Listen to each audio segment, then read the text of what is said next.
this ASMR talk therapy session. I'm Kristen of Cherry Blossom Spirituality, and this one is themed with shadow work. And I just want to add, I'm not a licensed or clinical therapist or psychologist or anything like that. There is a therapeutic nature to the work I do as a spiritual reader, healer, and teacher, and also with videos like this where I'm working with your energy and talking with you. I intend for it to be a sort of therapy, so just my little disclaimer out there, and apologize for the neighbor's dogs. So I hope you're doing well. This is a big subject and a big deal in today's world, in our spiritual community. So what is shadow work? Well, I start to work with the layers of your field.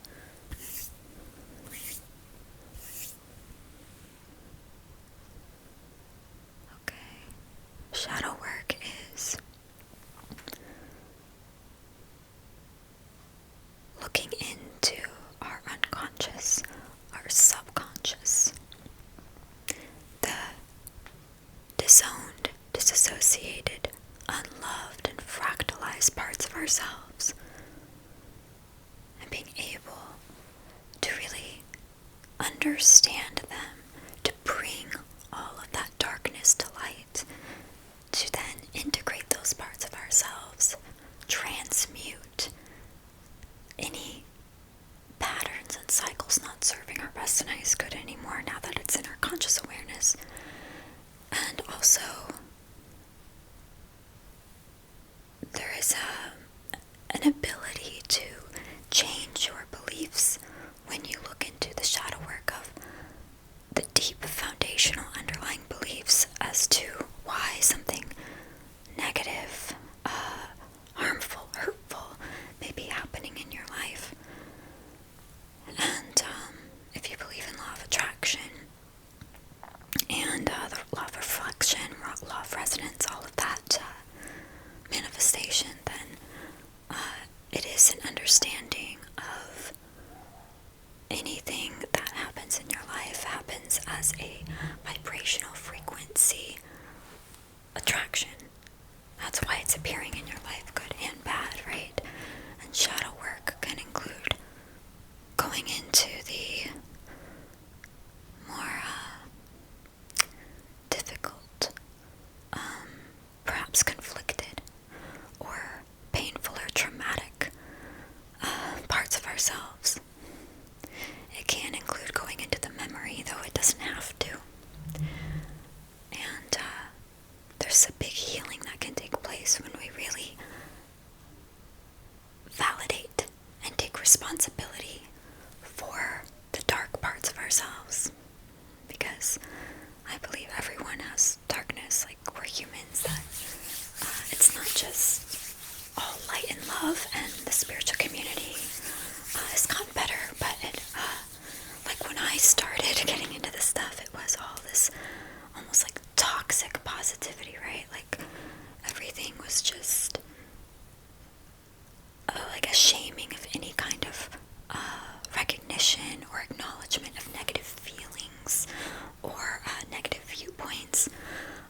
I'm a huge believer in positive thinking, positive beliefs, but now I feel like I've gotten more balanced by really honoring all emotions that come up, letting them flow through me, whether they're positive or more comfortable, or negative, more uncomfortable. So that's basically my perspective of shadow work. A lot of this has to do with going into our inner child, inner children, since there are many different parts of us within us, right? And being able to give those inner children, in the earliest years of our life, we can get really fractalized from trauma. And so there's a lot of different kinds of shadow work that can help us with integrating our inner children or other parts of our adult selves or whatnot, or teenage selves that are still kind of stuck in trauma. And when you feel triggered in the moment when something happens in your life and it triggers this negative or maybe what might seem overreactive reaction or response out of you, that's usually pointing to an unintegrated shadow part within you. And to bring those parts into your heart, to give them love, to clear the negative patterns, beliefs, and cycles that might have been created from this resistance of these parts. It's a really beautiful experience, and it can really help one to feel more whole, more authentic as well, and more able to honor and love and respect yourself fully, and thus being able to fully honor, respect, and love others more.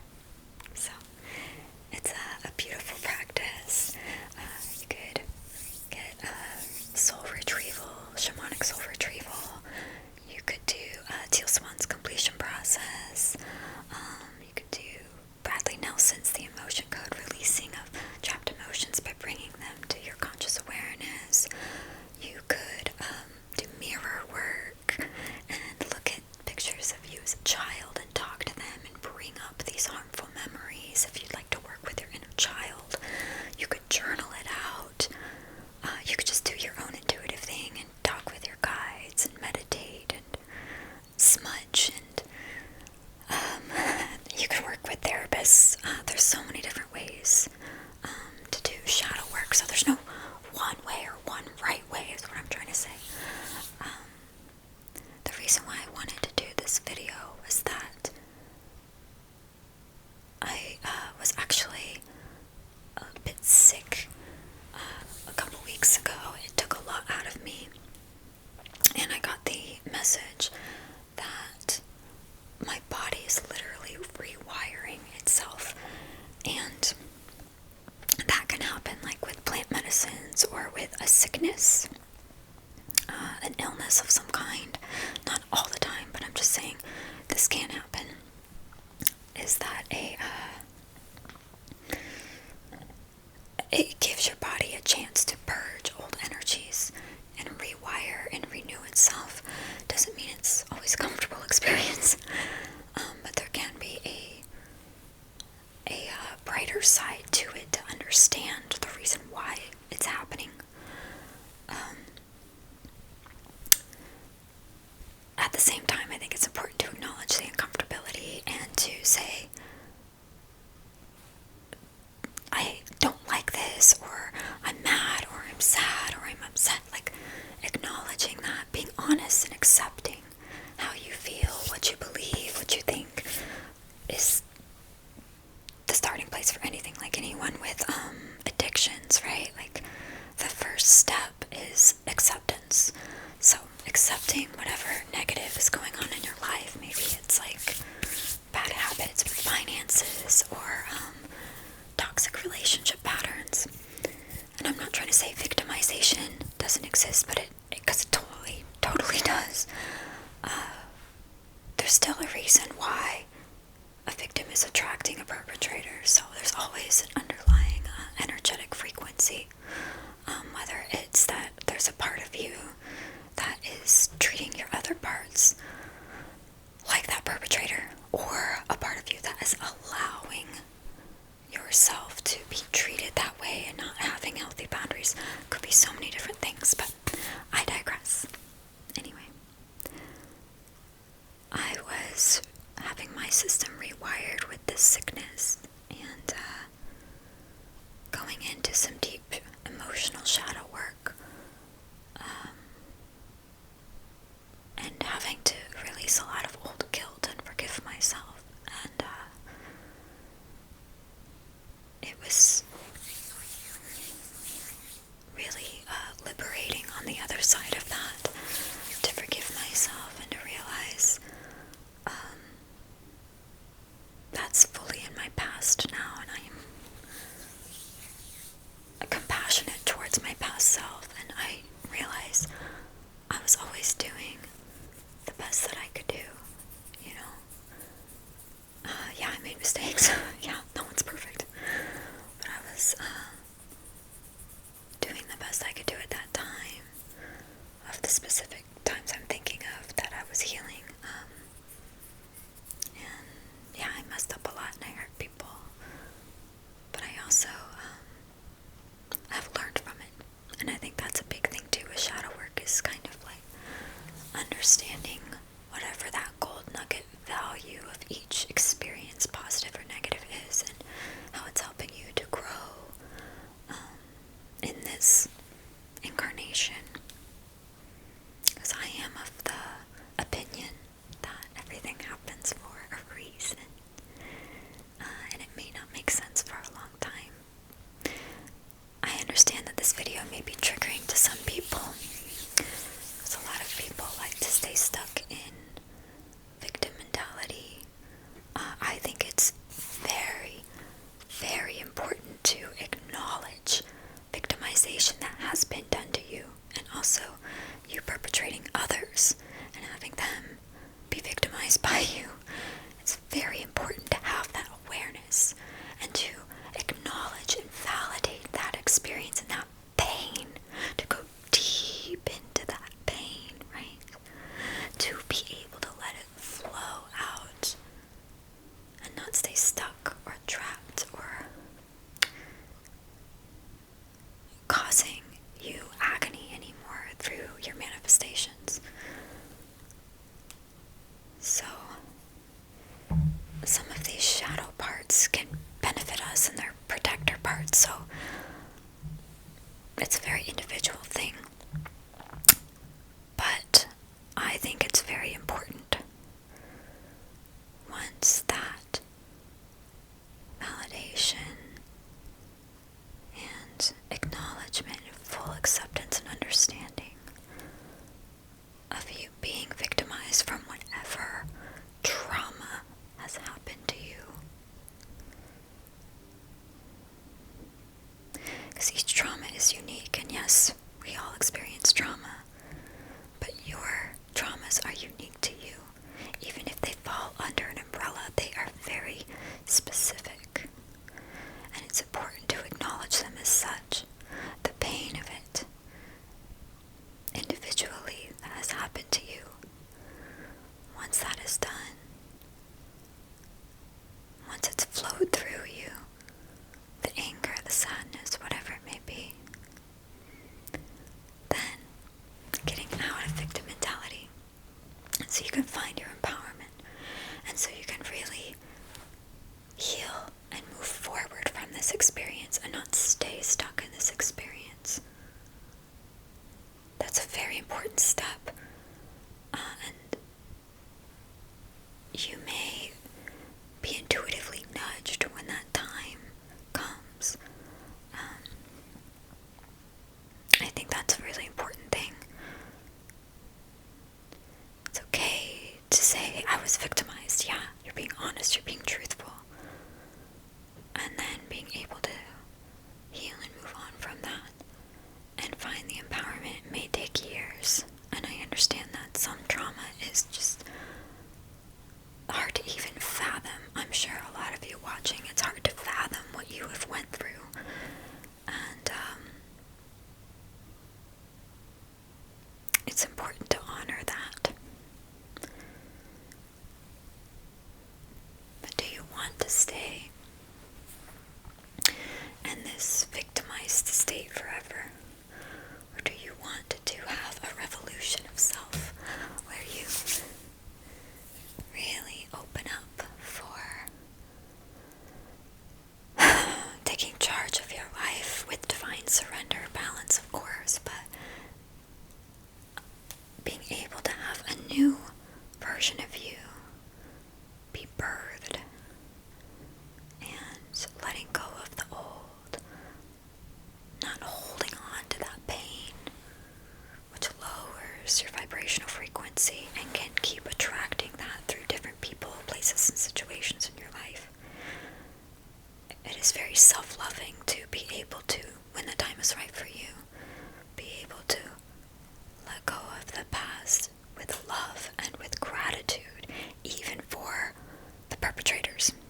I know that's a controversial statement too. I'm not saying you can't be mad. You can do you, of course, it's your life, but my recommendation is it's usually not natural to go from victimization to forgiveness of the perpetrator. It's not like a one-step thing, it's a process where it is acknowledging the victim experience and then being able to move from that hatred, anger, despair, hopelessness, sadness, sorrow, loss, all of these different states of feeling, of emotion that you are honoring on the way to forgiveness and self-love, to be able to bring yourself peace, because yes, forgiveness is good for you and the other souls. It's good karmically between the two of you to have kind of finished contracts, having learned the lessons that you came here to learn together. Forgiveness is a big one. A lot of people, I think, come here for, in my experience anyway, but it's not the easiest thing to forgive. Someone that's hurt you really, really bad. Just take your time. And it's okay if you never forgive.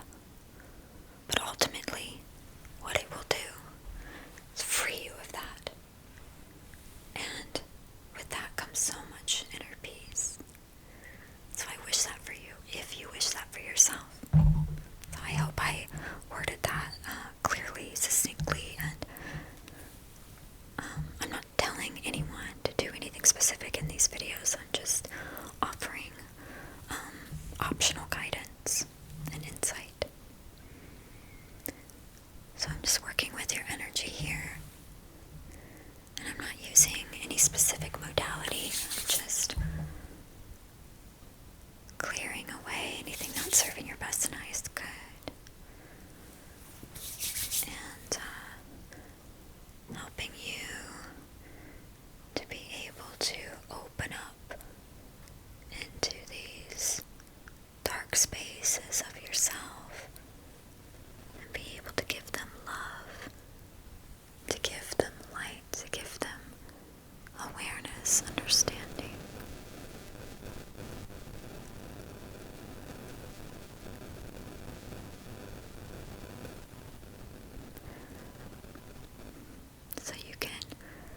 most loving parts. And they deserve happiness and peace, and not to stay stuck in a cage or a jail cell of trauma, replaying all of the time and being triggered by similar situations all the time. So I think it's a great thing to help our parts,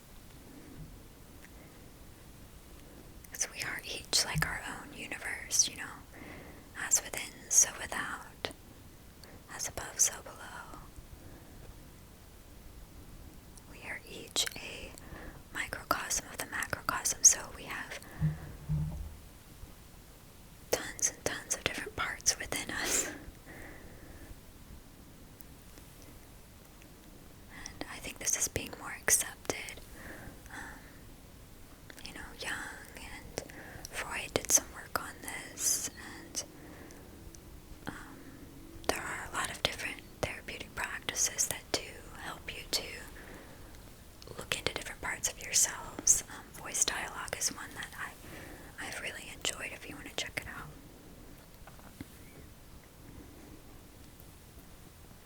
Okay, just fluffing your aura now with a sense of peace, alignment, and wholeness.